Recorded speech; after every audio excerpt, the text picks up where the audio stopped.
curso de Letras da Universidade Federal da Paraíba, campus 4, e foi patrocinado pela CAPES, PAEP 2023, contou com o apoio do Departamento de Letras e coordenação do curso de Letras Língua Portuguesa, do CCAE, UFPB, recebeu ainda o apoio da coordenação do curso de Letras EAD, Língua Inglesa, CCAE, UAB, coordenação do curso de Letras EAD, Língua Espanhola, CCAE, UAB, coordenação do mestrado profissional em Letras, Profletras, UFPB, CCAE, coordenação geral da UAB, UFPB, direção do Centro de Ciências Aplicadas e Educação, CCAE, assessoria administrativa, assessoria de eventos e assessoria de comunicação do CCAE.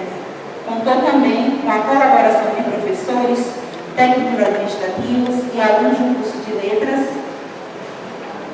de secretariado executivo e bilíngue e administração do campus 4 da UFPB. Dando continuidade aos trabalhos, convidamos o professor Dr. Eduardo de Almeida Navarro, da USP, para proferir a palestra de encerramento do terceiro LTB, cujo tema é o Tupi, sua história e a importância para a formação da cultura brasileira.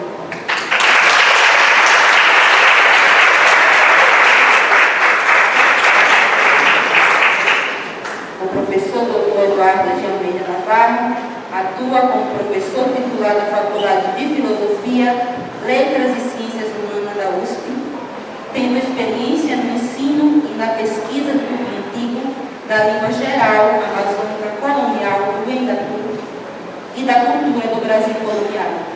É licenciado em Geografia pela Universidade Estadual Paulista, Júlio de Mesquita Filho, em 1984, bacharel em Letras Clássicas Grego pela Universidade de São Paulo, mestre em Geografia Física pela Universidade Estadual Paulista, Júlio de Mesquita Filho, e doutor em Letras Clássicas pela Universidade de São Paulo. Fez pós-doutorado no Xavier Instituto de Pesquisa Histórica em Goa, na Índia, em 2005. Para mediar esta mesa de encerramento do terceiro LPB, convidamos Leandro Potiguara, líder indígena e aluno egresso do curso de Letras do CCAE.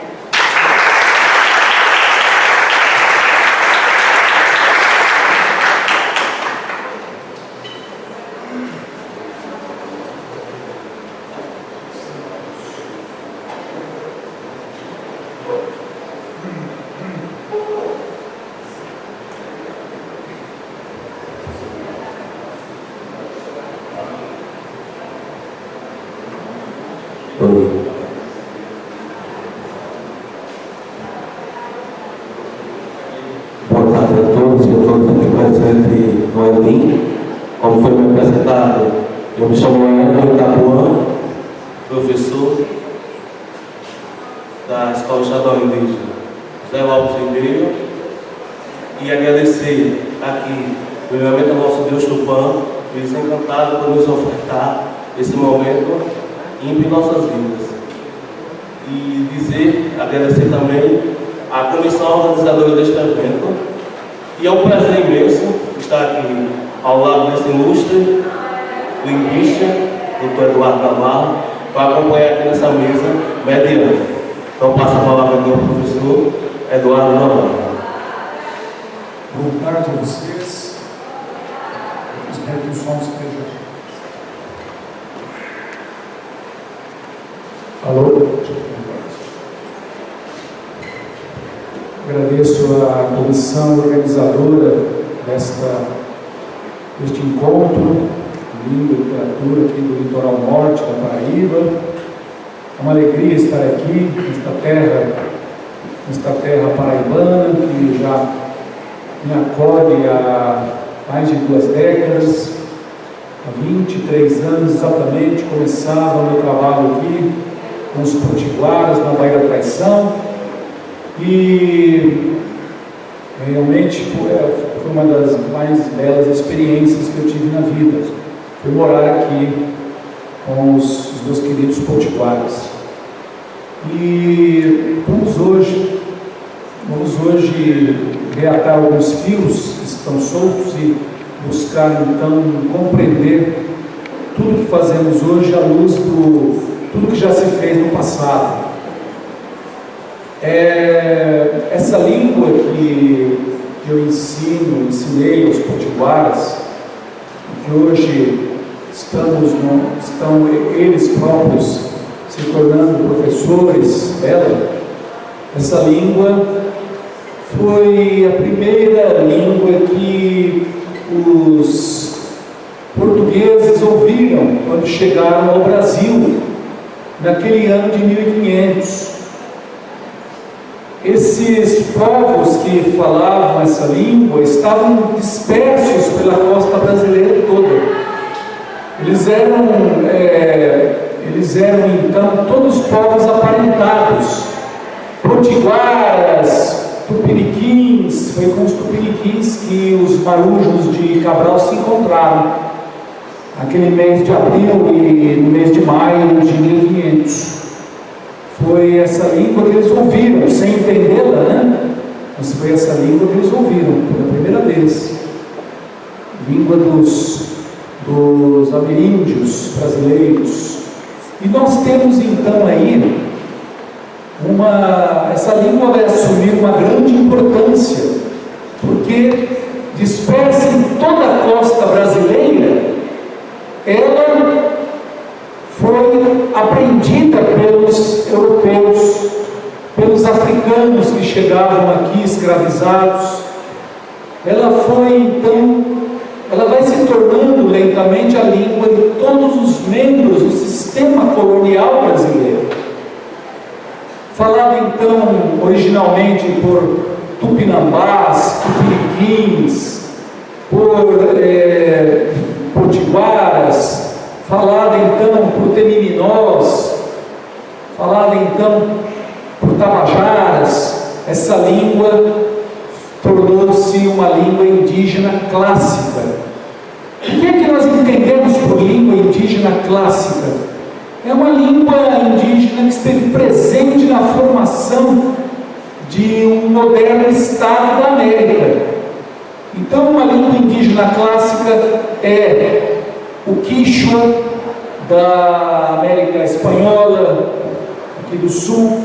Língua indígena clássica é o Náhuatl do México, uma língua de grande importância para a formação do México.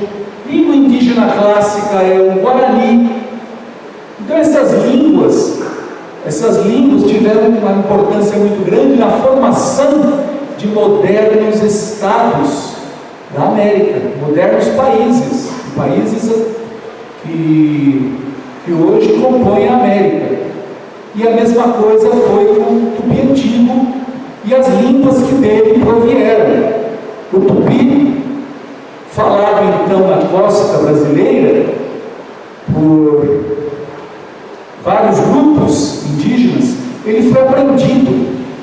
Houve necessidade premente de se aprender a língua da costa, caso contrário seria impossível colonizar o país.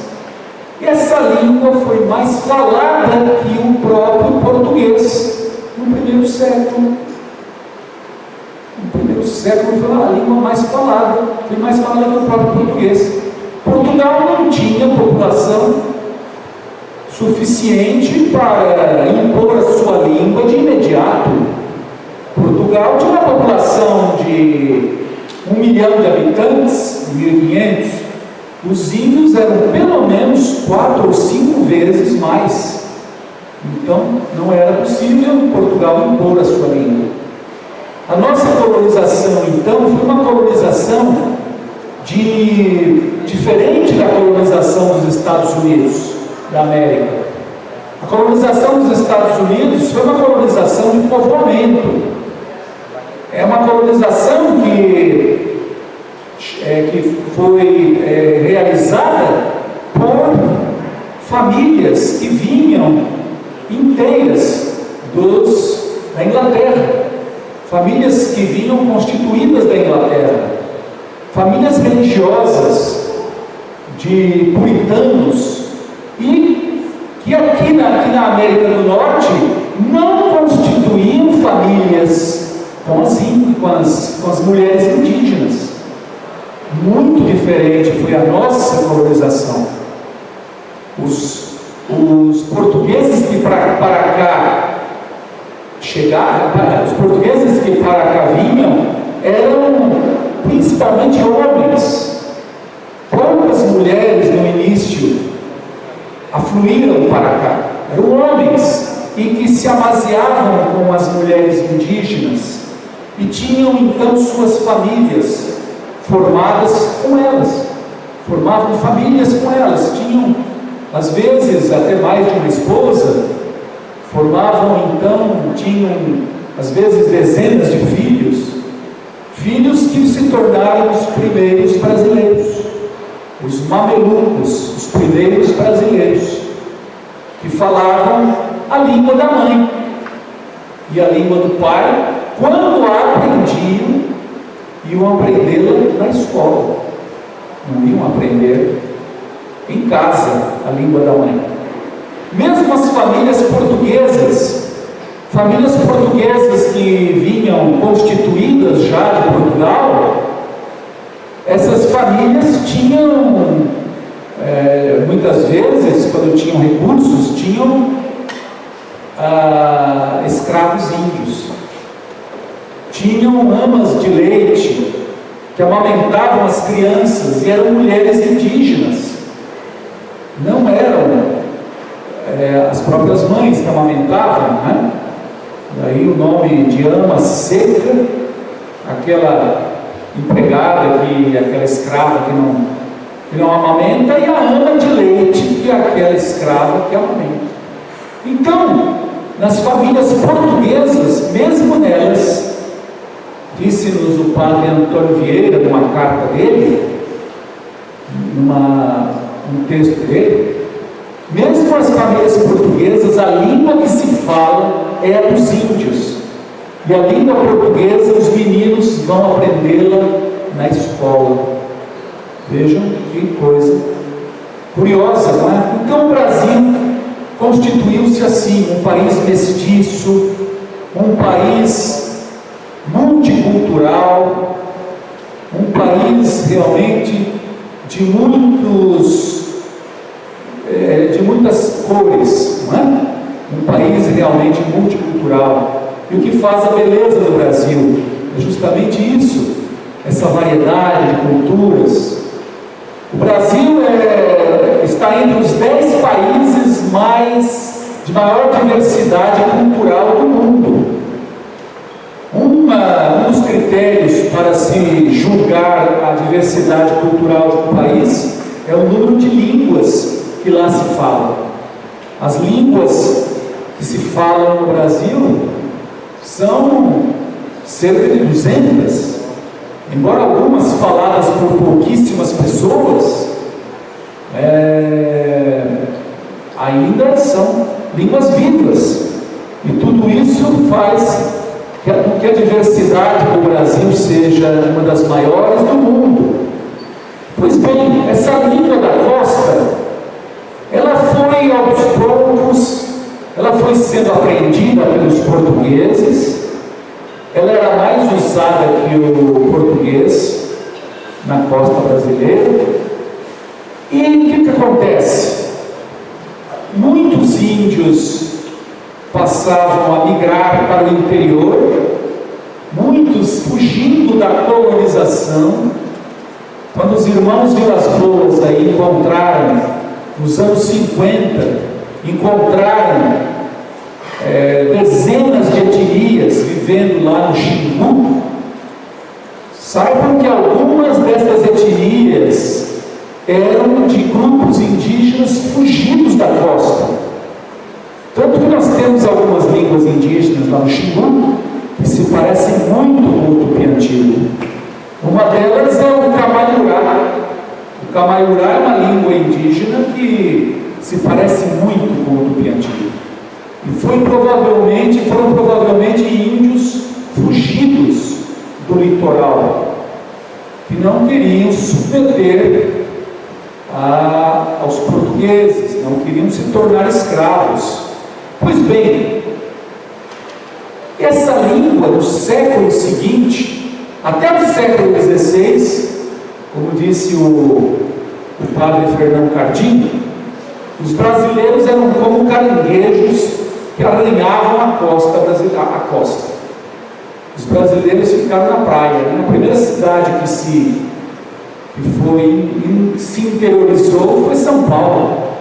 A vila de São Paulo, de Piratininga, foi a primeira experiência de criação de uma vila brasileira no interior.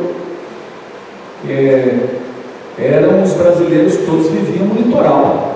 Aí, até o século XVI, a colonização brasileira ia até o Forte dos Reis Magos, aí em Natal. Ali era o posto avançado da colonização portuguesa. Forte dos Reis Magos e Natal. Aí no século seguinte começa então a interiorização da colonização brasileira.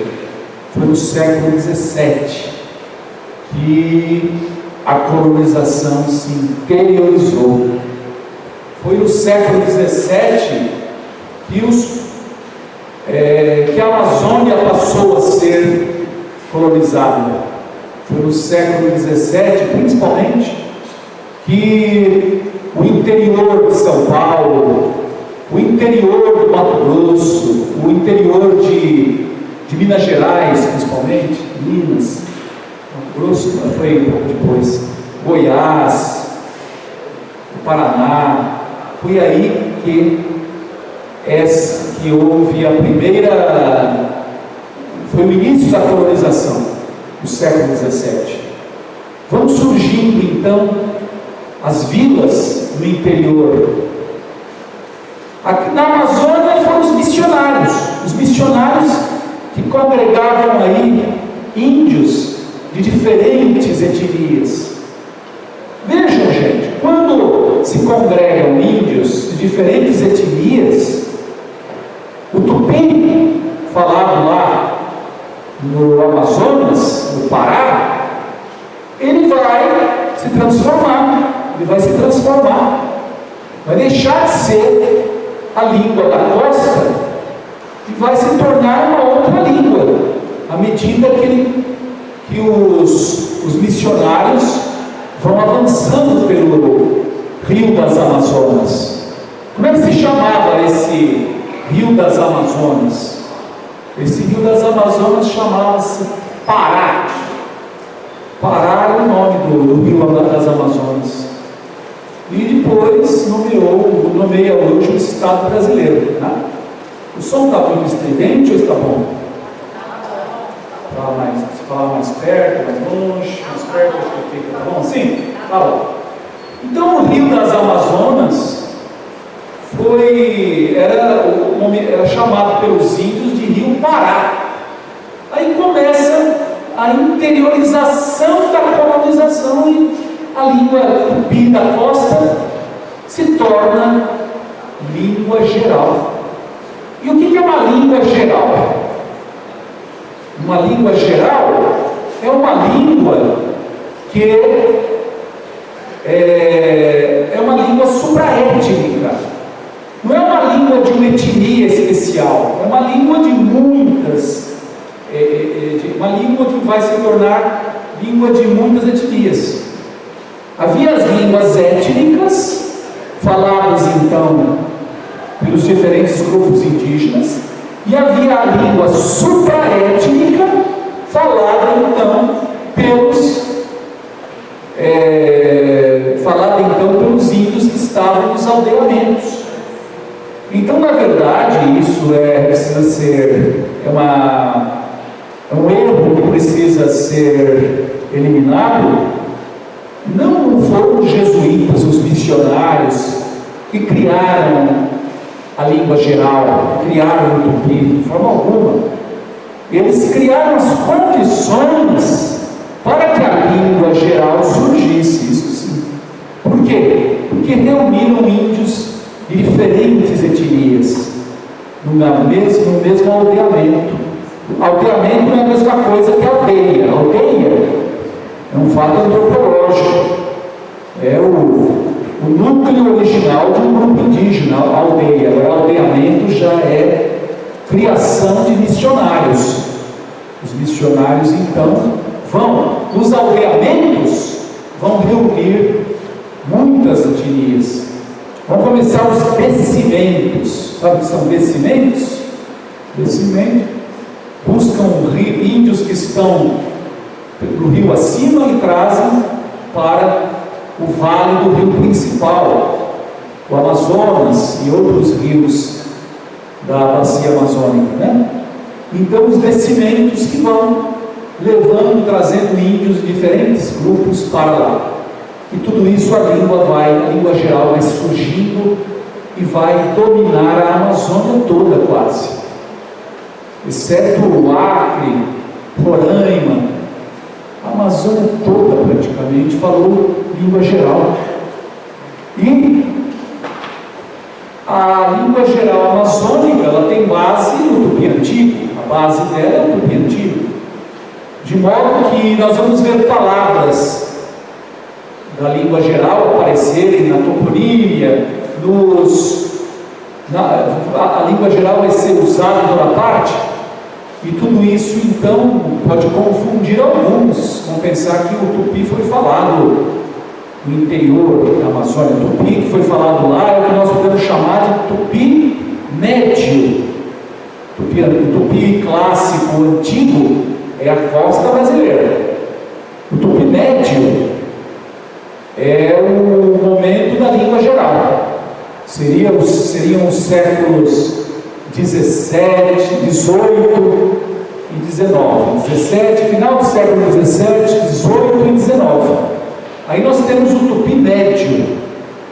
E a partir do século 19, com o ciclo da borracha na Amazônia, nós vamos ver a migração de milhares de nordestinos, principalmente cearenses, que migravam para a Amazônia em busca de trabalho nos seringais. E esses seringueiros, então, eles levavam consigo a língua portuguesa, levavam o português, que não falavam outra língua. E com isso é que no ano de 1877, a Amazônia deixou de falar predominantemente aquela língua geral que já era conhecida como Nheengatu. O Nheengatu, então, foi a terceira fase de desenvolvimento histórico do tupi antigo. A mesma coisa, uma coisa parecida, não era igual, mas tinha semelhanças, estava acontecendo lá no sul do Brasil, no sudeste.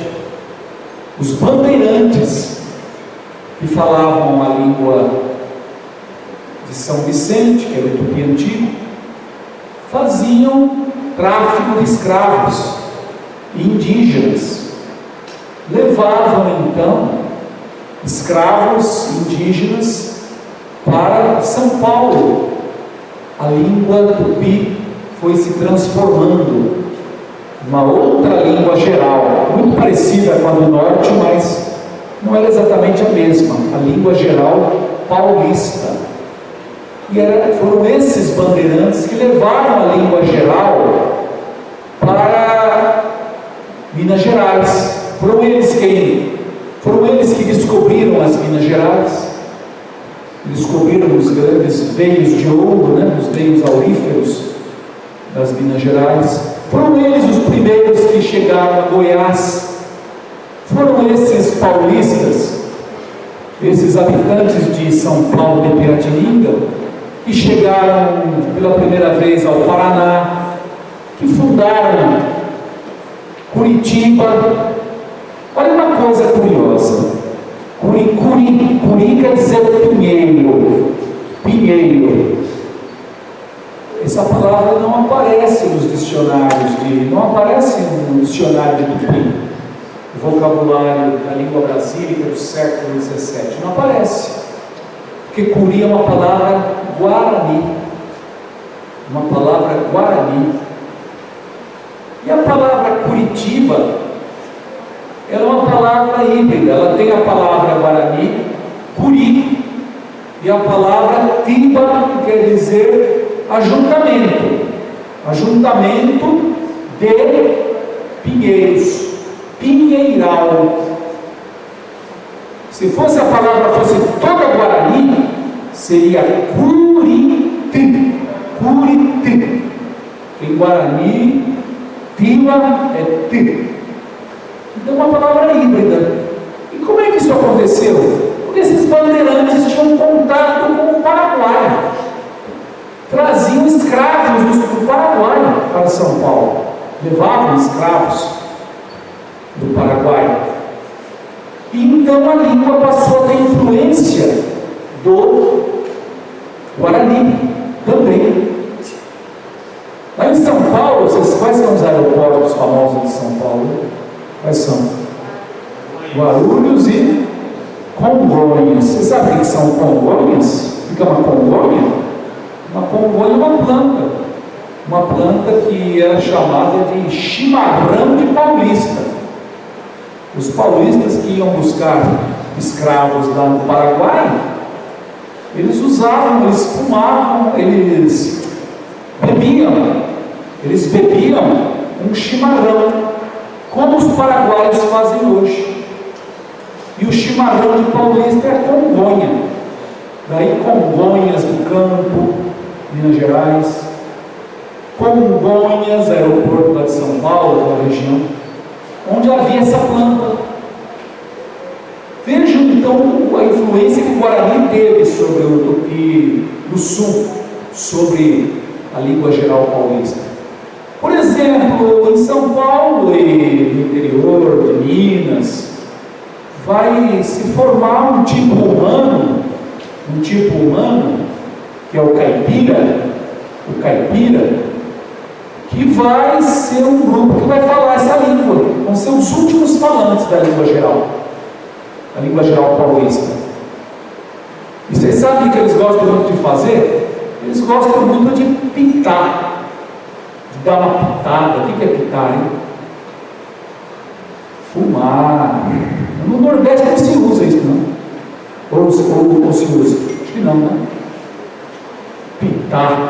Ele vai pitar no mato, ele vai dar uma pitada, vai usar uma pitadeira. E a palavra pitar é uma palavra guarani.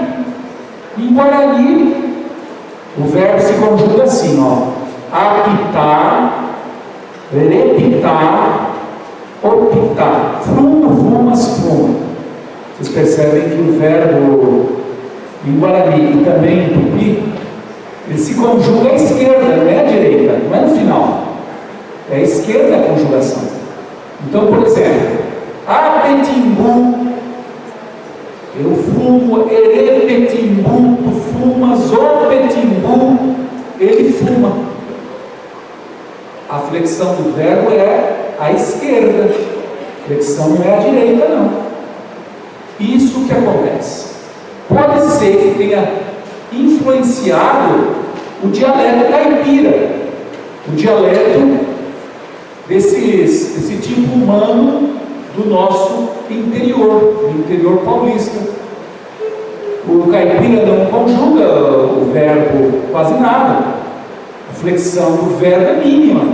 Então, por exemplo, como é que o caipira diria? Eu fumo, você fuma, ele fuma, nós fuma, vocês fumam, eles fumam. Não tem flexão. O verbo. O caipira não. O dialeto caipira não tem flexão de número. O homem, os homens.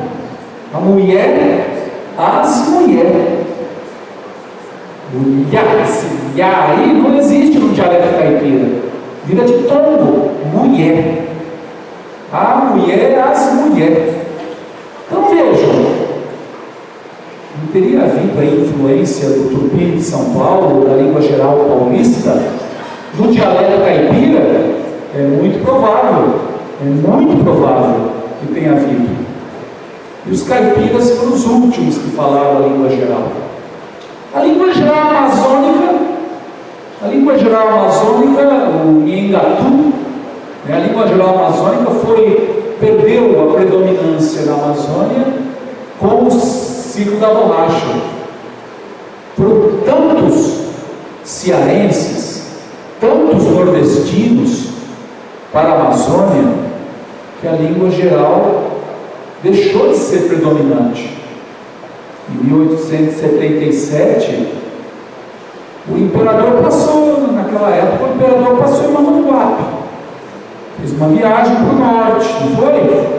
O imperador Dom Pedro II não esteve aqui em Mamanguape? Ele fez uma viagem pelo norte do Brasil, ele esteve no Pará, esteve então em visita aos estados do Brasil, aqui da costa, e ele foi presenteado em 1876, lá no Pará, por uma gramática de um autor chamado Simpson, escreve a gramática da língua brasileira, ou Nhengatu. Eles estavam preocupados porque a língua geral estava perdendo espaço na Amazônia, estava perdendo espaço. 1877, foi muito naquela época. A língua geral estava desaparecendo das principais vilas e cidades da Amazônia, certo? Agora, como é que foi o processo lá em São Paulo, lá no Sul, nos estados do Sudeste? Como é que foi? O que é que fez a língua geral desaparecer de São Paulo, desaparecer de Minas Gerais? O que foi que fez? A imigração europeia. A imigração europeia trouxe aí milhões de italianos, de espanhóis, de poloneses, de alemães, de portugueses também, de nova geração. Levaram então esses imigrantes a aprender a língua portuguesa e não a língua geral. Então, gente, o Brasil sofreu um processo de desindianização. O Brasil, até o século XIX, era tão bilíngue quanto é o Paraguai de hoje. O Brasil era um país bilíngue. E nós então vamos perdendo essa característica. Sem falar nas perseguições oficiais. Tivemos perseguições oficiais também no século XVIII. O Marquês de Pombal, que vai proibir os nomes, que vai proibir o ensino na língua geral. Sem falar nisso. Mas não foi a proibição de Pombal que acabou com a língua geral, não. O que acabou com a língua geral na grande parte da Amazônia foram outros fatores, né? E o principal deles, a migração nordestina. Muito bem, gente. Então essa língua está na própria essência da nacionalidade brasileira. E ela foi, no ano de 1954, na era de Vargas, o ensino dela se tornou obrigatório em todas as faculdades de letras do Brasil. Ela já tinha surgido na USP em 1935. E no ano de 54, ela se tornou... Getúlio Vargas se suicidou em 54. Poucos dias depois, o presidente Café Filho, o único presidente Potiguar, Potiguar é do Rio Grande do Norte, do Brasil, ele promulgou a lei, obrigando as faculdades de letras a terem o tupi. Os melhores cursos foram em Salvador da Bahia e no Rio de Janeiro. O de São Paulo não era muito bom, não era curso grande coisa, não. Por que não? Porque havia muita confusão entre o que era tupi e o que era guarani. Tanto que a língua era chamada de tupi-guarani, quando na verdade são duas línguas diferentes. Como é que é cristão em tupi? Caraíba. E como é em guarani? Caraí. Como é que é canoa em tupi? Irigara. Como é que é em guarani? Irigá. Como é que é terra, região em tupi? Tetama. E como é que é em guarani? Tetã. O guarani tem aspiração. Vocês sabem, vocês já leram o Guarani de José de Alencar? Tem um trecho da obra lá, em que ele fala que o índio Peri pergunta assim a Ceci, né, o índio Peri: por que você me chama? Desculpe, a Ceci pergunta para o Peri: por que você me chama Ceci? Você não sabe dizer Cecília? Cadê o nome? Aí ele disse Cecília. Você sabe que o Guarani não tem o L, né? Assim como o Tupi também não tem L. Mas se você sabe dizer meu nome, por que você não diz sempre? É porque Ceci é palavra que Peri tem dentro da alma. É uma palavra da sua língua. Sim. E o que quer dizer? O que Peri sente. E ele não quis dizer, traduzir para ela. Ela ficou impaciente e foi perguntar lá para o pai dela o que é que queria dizer Ceci. E o pai dela disse, o Dom Maris: Ceci quer dizer doer, magoar. Saci, em tupi, quer dizer dor dele, ou então ele tem dor, ele está com dor.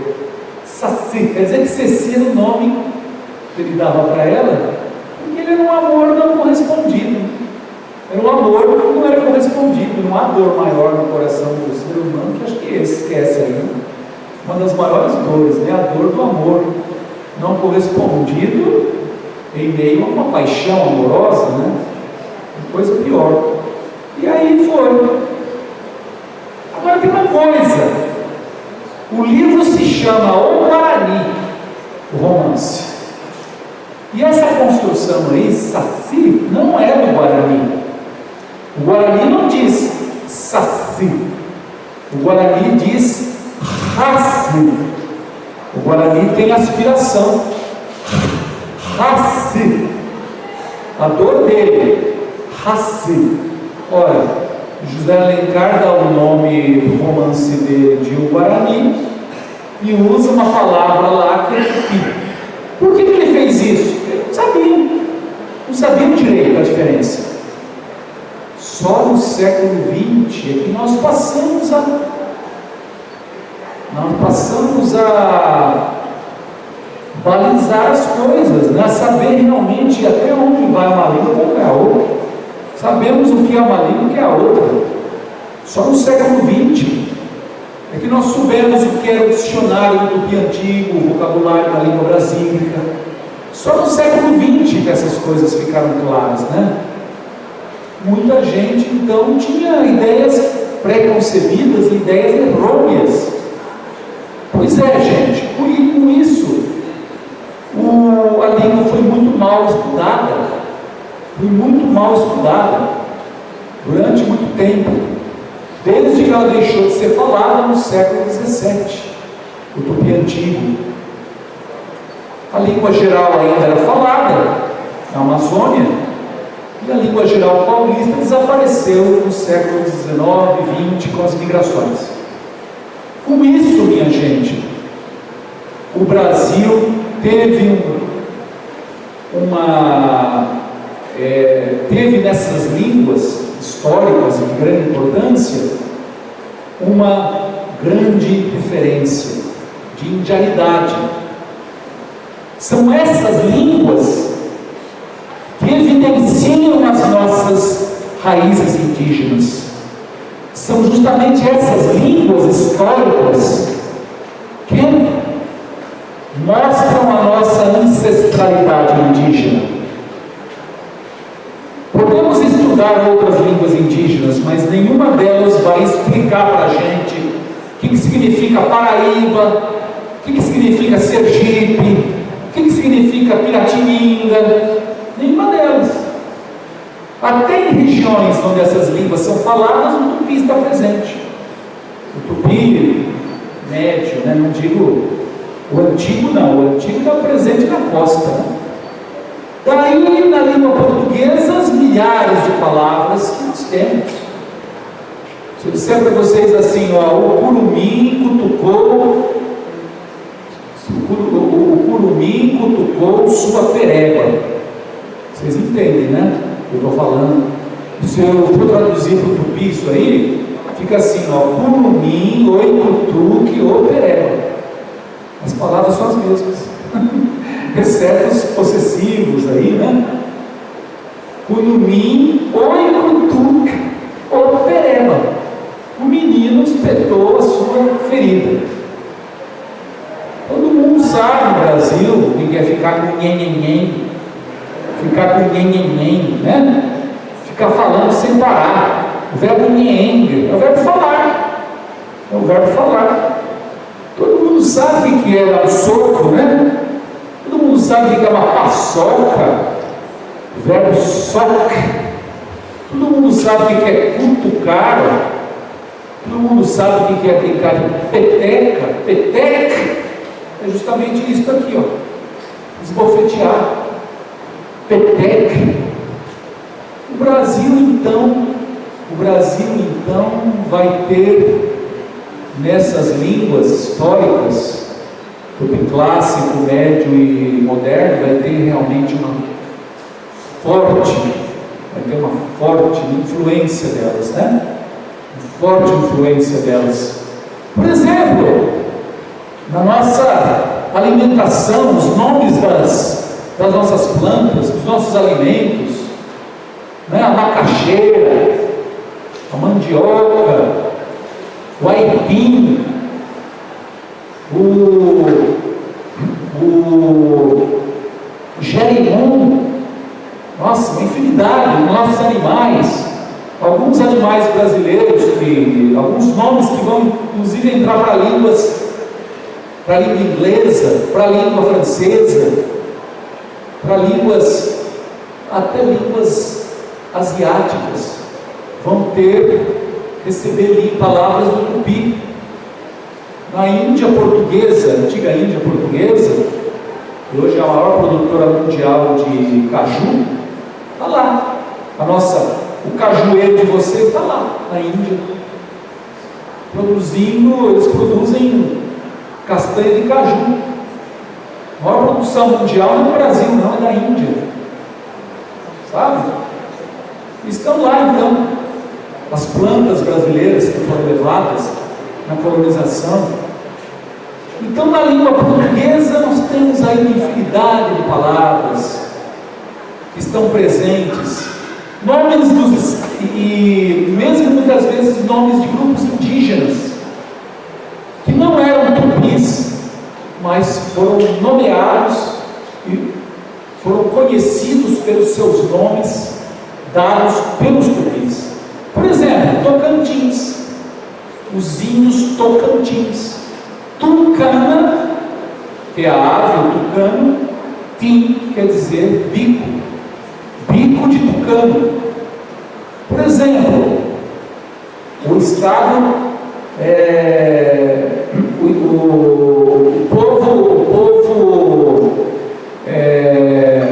o Birajara,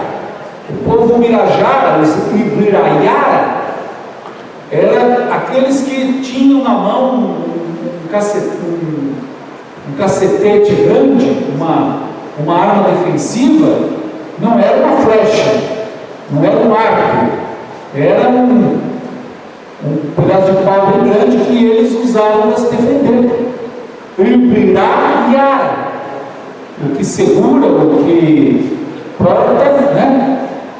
O porrete na mão para bater, para se defender. Isso que é o Birajara. E esses índios não eram tupis, não eram índios tupis. Vejam, na toponímia brasileira, então, o número de nomes que nós temos na nossa toponímia, desde os primeiros séculos, né? E os nomes mais antigos são os da costa. Os nomes da costa. Eu escrevi um artigo há pouco tempo, analisando esses nomes que têm P no final. Esses nomes que têm P no final. Por exemplo, Sergipe,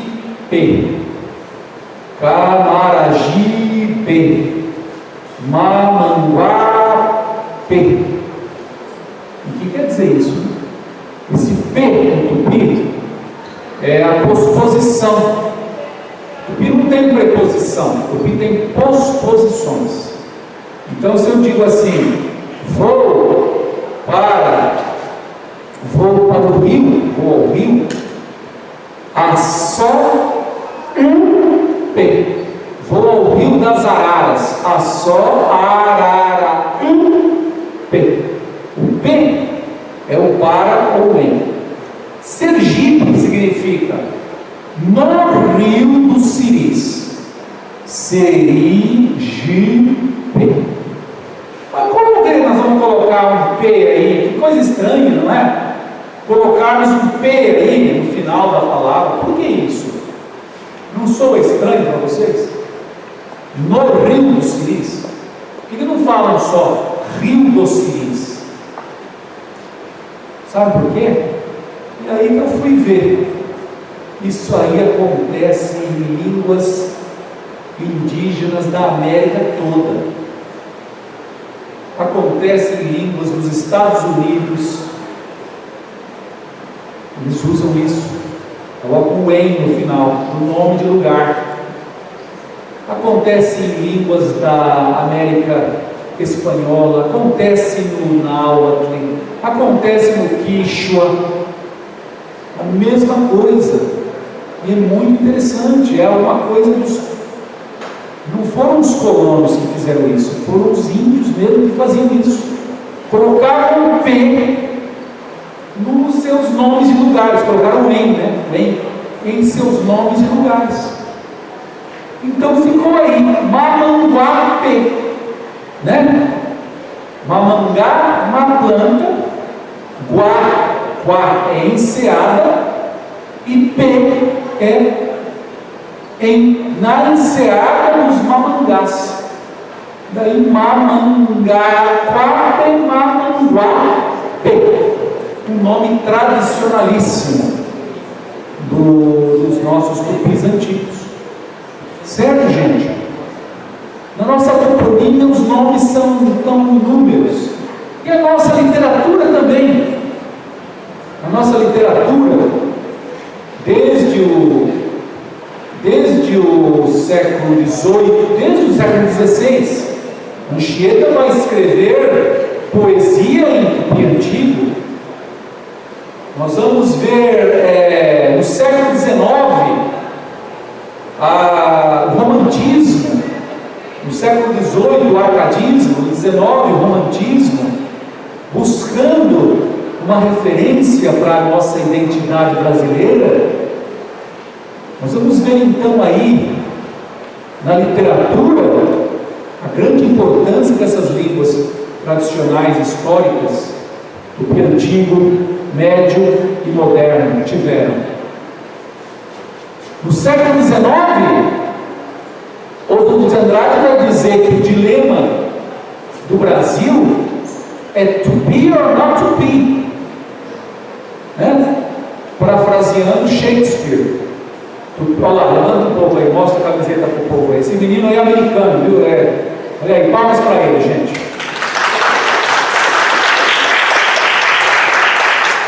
Esse menino aí é americano, ele mora atualmente no Brasil, é um estudioso da língua, tem um grande conhecimento de tupi. Ele está inclusive ensinando na internet. outro também que é de São Paulo, pode levantar um pouquinho aí, o Mateus, pode se apresentar. Esse também é uma sumidade na língua tupi, já está ensinando, e justamente são com essas pessoas, além desses potiguares que aqui estão entre nós, aí, o nosso amigo Ezequiel, levanta aí a mão, Ezequiel, o pessoal já conhece você? O Danilo, outra sumidade, o Mateus, onde está o Elson, aí os potiguares, todos eles então estão realmente fazendo um trabalho magnífico e muito importante, certo? Porque é justamente um trabalho de busca das raízes do Brasil, é um trabalho de busca da identidade brasileira.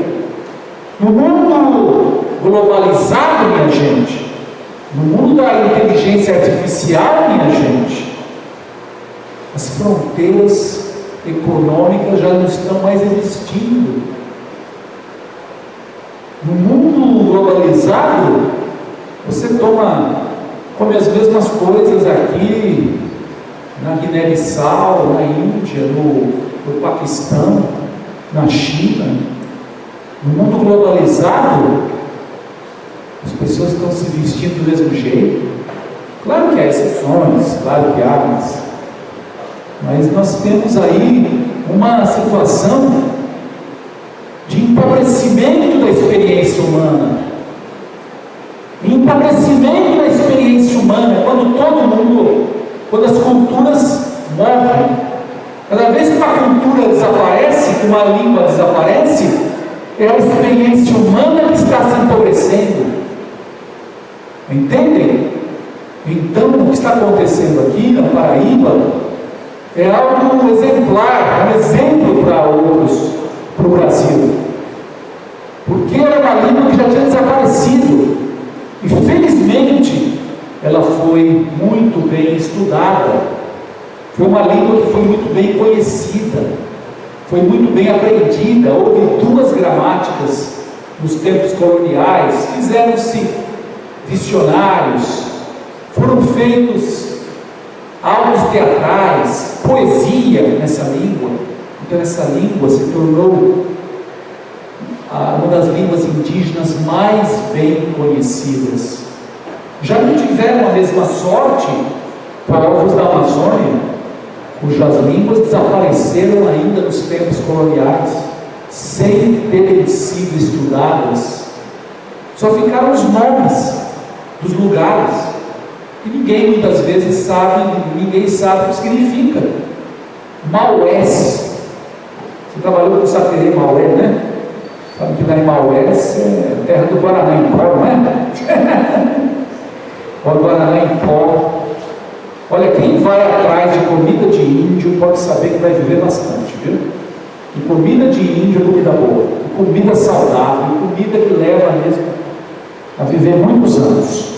Pode ter certeza do que estou falando, viu? O Guaraná em pó está provado, que é um dos alimentos, é um antioxidante, evita o câncer, uma planta. E outra coisa interessante, descobriram que lá em Maués, você sabe da história, né, de Maués, quer que eu falar para eles? Né? Eu falo. Em Maués, descobriram que homens de 80 anos estavam tendo filhos ainda. Então dá para ter filho até 80, 90 anos tomando Guaraná em pó, tá? Então vejam só que coisa. Da vitalidade, virilidade. A tapioca,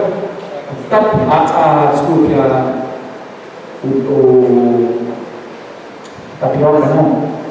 O inhame, a macaxeira, outro alimento excelente, o inhame, o cará, certo?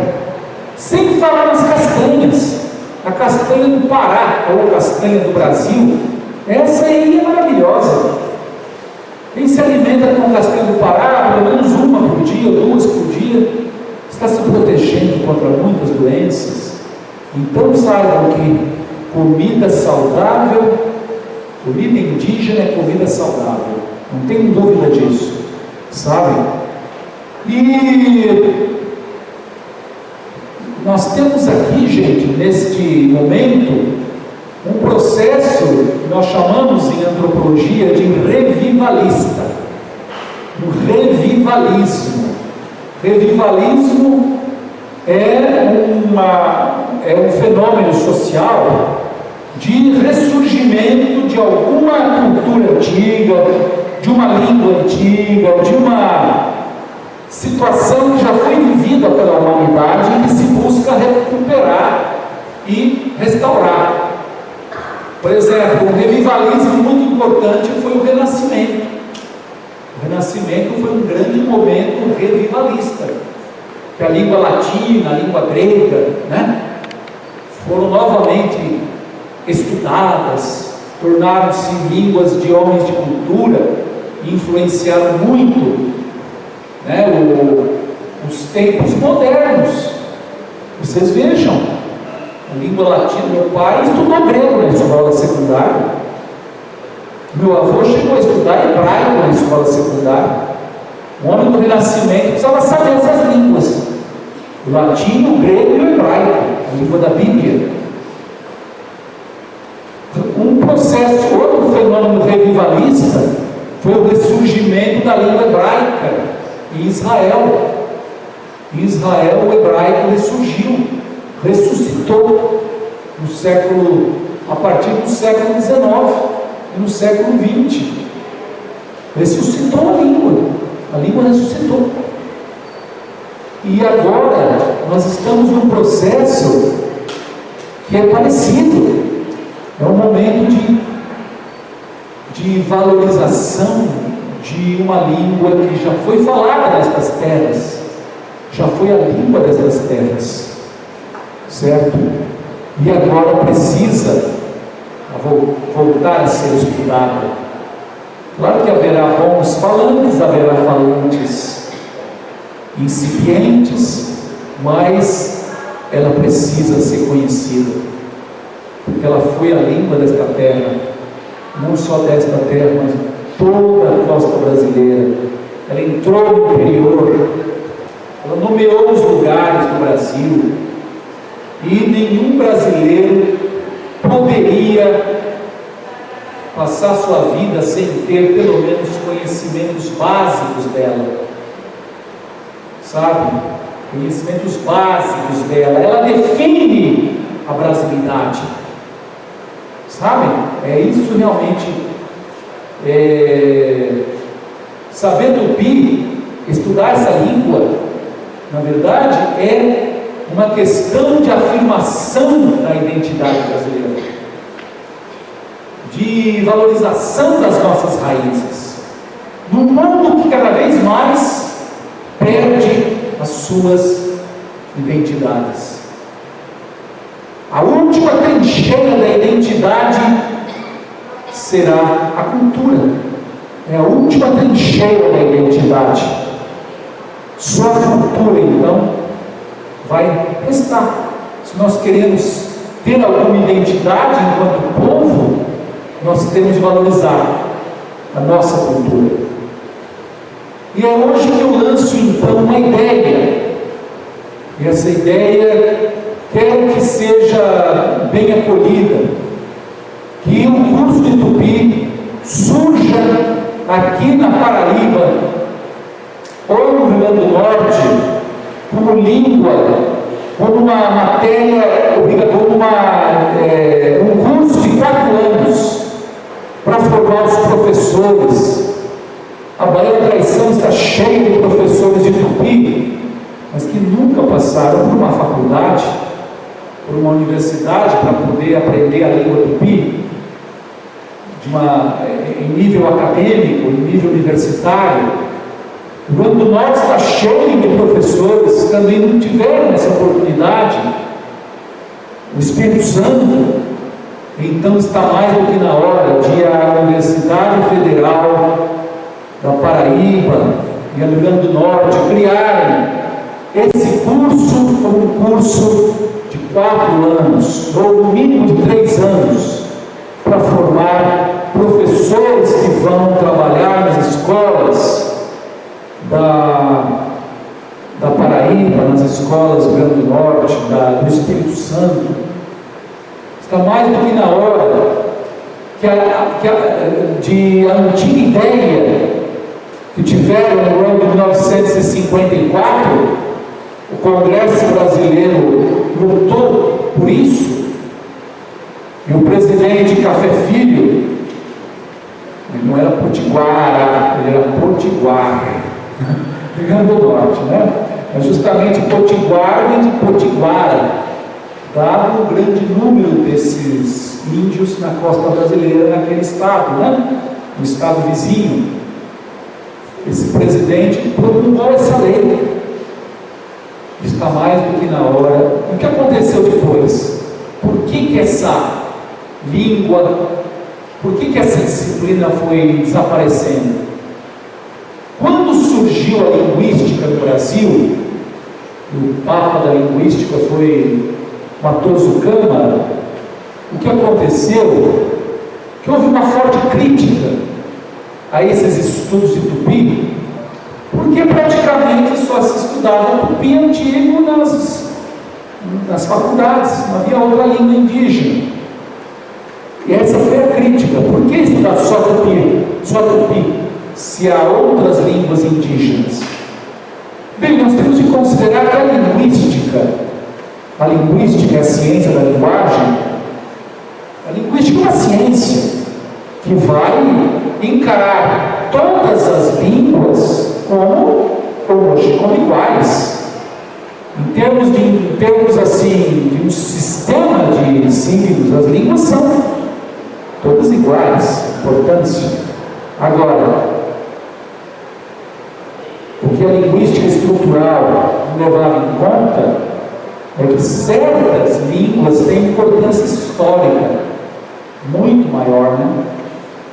Enquanto línguas elas são equivalentes, aí tudo bem, mas a questão vai além da linguística, vai para o plano histórico, e aí é que as coisas se diferenciam.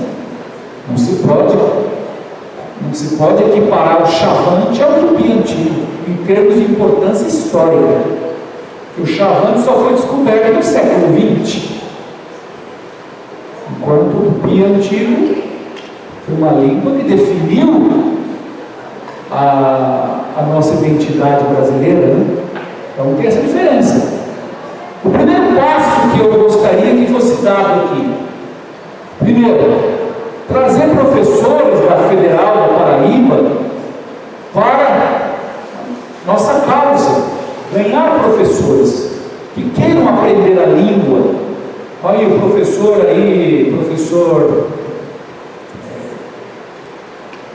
Benjamin, não. O professor Jefferson, não. É outro presidente. Oi? É outro presidente. Dos Estados Unidos, né? Dos Estados Unidos, Jefferson, não é Jefferson, é... Oi?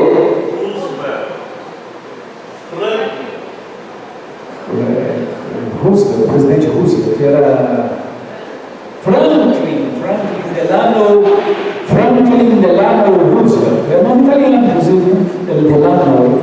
Vejam, nós precisamos já então, numa primeira etapa, precisamos fazer com que esses professores, o professor Franklin, por exemplo, que acaba de entrar na universidade, né? Que ele aprenda a língua e que possa começar a ensiná-la aqui. Que possa começar a ensiná-la. E numa segunda etapa, quando o curso já estiver sendo ministrado aqui, criar o curso de 4 anos. Aí nós teremos tempo de formar esses jovens que estão aqui, alguns dos quais ainda estão fazendo graduação, formar alguns desses jovens que estão aqui, alguns de vocês, para assumirem uma cadeira de língua tupi e fazer com que essa língua realmente se torne viva novamente, que ela seja aprendida, que ela seja novamente falada. Se não for falada por 10 mil pessoas, que seja falada por 100 pessoas, ela vai voltar a ser falada. Quer dizer, isso vai ser um grande trunfo, uma grande conquista, não só para a Paraíba, mas para o Brasil todo, e fazer com que o Brasil, né, renasça onde ele nasceu. Aqui no Nordeste nasceu o Brasil, e que ele renasça aqui nestas terras do Nordeste. Vocês são os brasileiros que eu considero mais autênticos, muito mais do que os paulistas, que têm muito sangue europeu. Vocês são brasileiros assim, vocês são Brasil profundo mesmo. Vocês não tiveram muita imigração europeia, pouca imigração árabe vocês tiveram. Então eu acho que vocês são mais assim, até mais brasileiros que nós. Entende? Mas aí dizer quem é mais brasileiro é uma questão realmente de coração, né? O coração é que diz quem é brasileiro. E isso é o que eu quero ver aqui na Paraíba. Não eu somente, mas todos os potiguares querem isso de vocês, da Universidade Federal da Paraíba.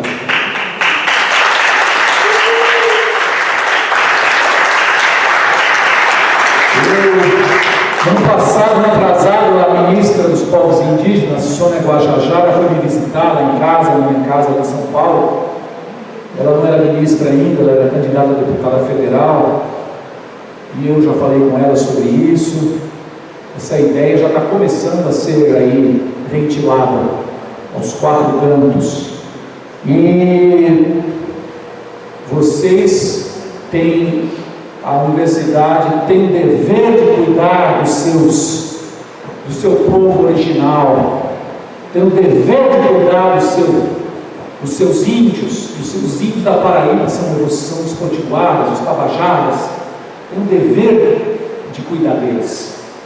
Mas se nós tivéssemos, ainda em São Paulo, tivéssemos tupis, tivéssemos tupiniquins em São Paulo, nós não temos, né?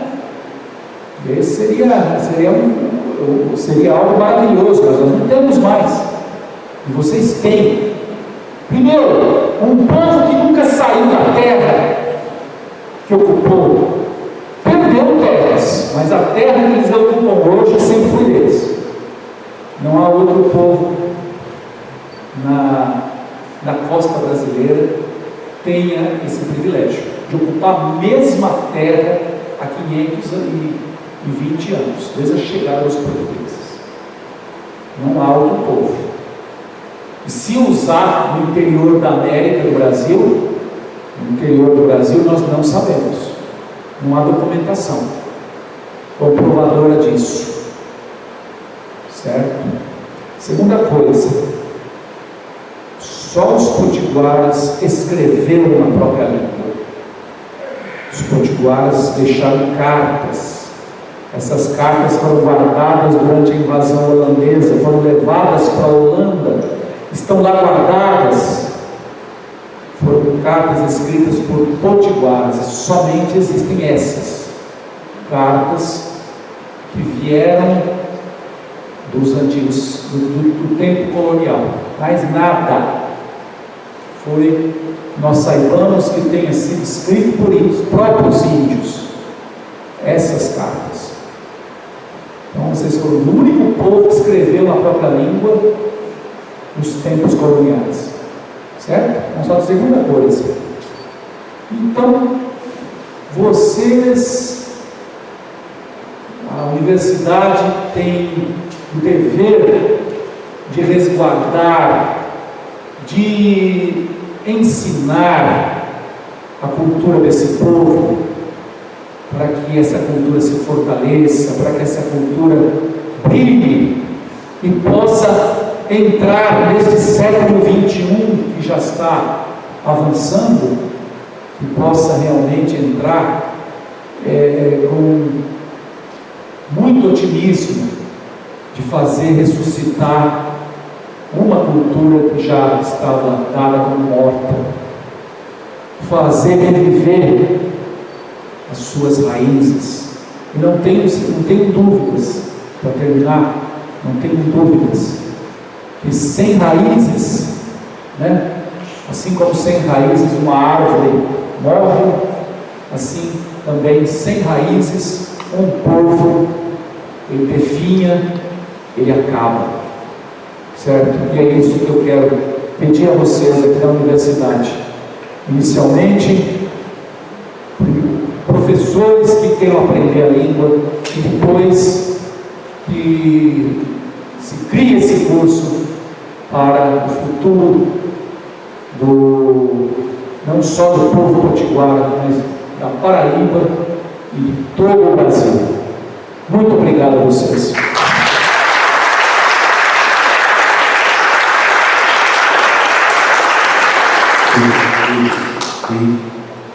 Tá bom, só? Que palestra incrível. A gente consegue viajar o quanto a língua é importante para o povo. E é um prazer estar aqui apresentando o povo potiguara ao lado desse ilustre professor Eduardo Navarro, que tem tanto contribuído para o fortalecimento da nossa língua, o tupi antigo. Está aqui os professores de tupi que acompanham sob a orientação do professor Eduardo Navarro, que vem publicar aí, já está na gráfica, uma cartilha, o Tupi Potiguara Coapa, que está saindo em várias escolas, vários professores, para ter esse material didático específico da nossa língua. Isso a gente só tem a agradecer a nossa Tupã, Luiz Encantado, por todo este momento, por toda essa conquista. E agradecer, professor, especialmente a você por essa parceria, por essa contribuição, você é um patrimônio histórico do povo potiguara.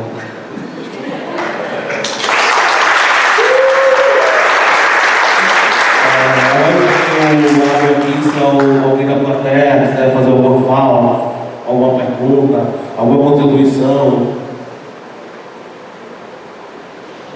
Alguém gostaria de perguntar alguma coisa?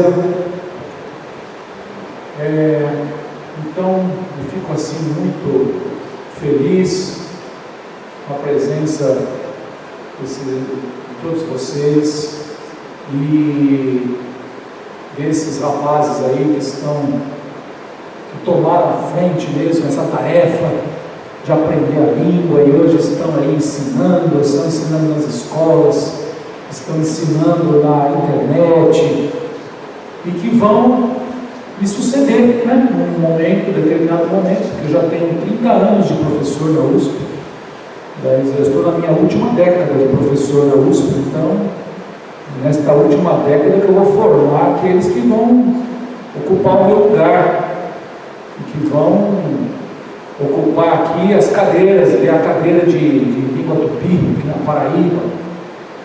E fico muito feliz que vocês, com o entusiasmo que vocês mostram, sabe? O brilho nos olhos que vocês têm, que é isso realmente que faz uma causa ser vitoriosa. É o entusiasmo de quem luta, né? É o entusiasmo do guerreiro que tem entusiasmo, ele vence. Minha gente, muito obrigado a todas as professoras que me trouxeram aqui, que me pagaram uma passagem para vir aqui, que me trouxeram aqui para ver também os meus potiguaras, para poder revê-los. Eu vou voltar no mês de janeiro. No mês de janeiro eu vou passar o mês inteirinho aqui na Paraíba, janeiro e fevereiro, trabalhando com os potiguaras, dando curso para eles, e se vocês quiserem também, podem dar curso aqui na universidade, tá bom? Um curso intensivo aí de língua tupi, aqui já vamos começando aí a fazer a cabeça desses jovens que estão aqui, que ainda não tiveram contato com a língua. Eu tenho certeza que vocês vão se apaixonar por ela, viu? Tá bom? Muito obrigado a todos vocês, foram ótimos e eu espero também um dia levá-las a São Paulo para futuras participações em nossos congressos, tá bom?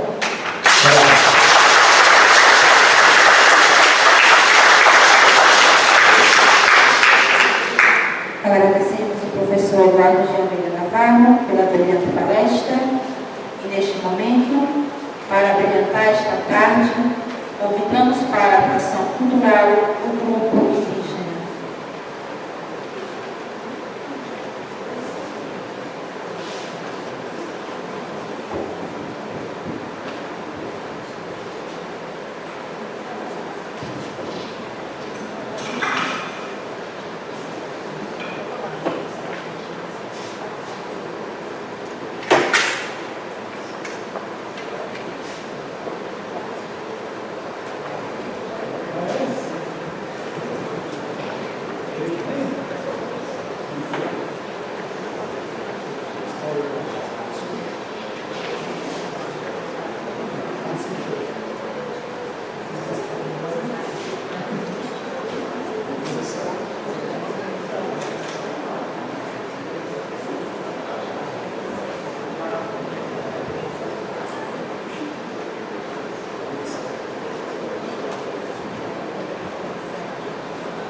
Convidamos então, neste momento, Fábio Pessoa para fazer os agradecimentos finais.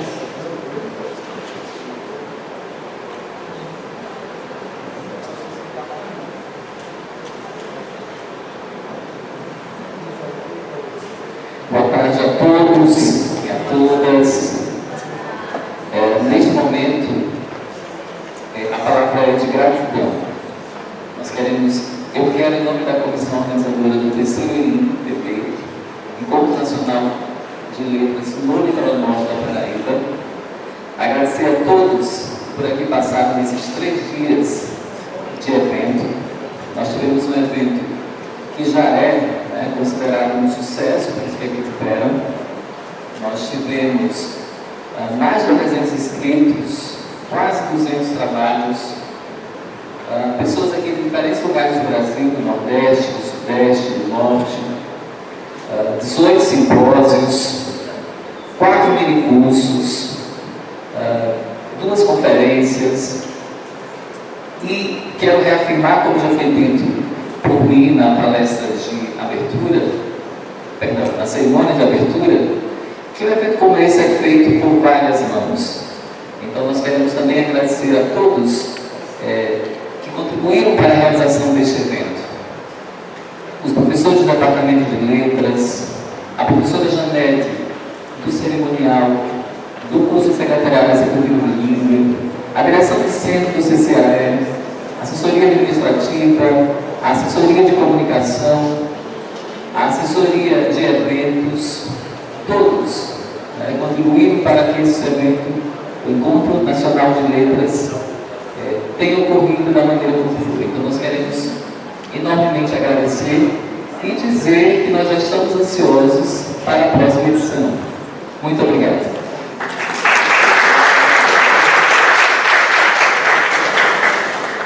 Então nós agora vamos receber o grupo indígena que vai fazer uma apresentação cultural.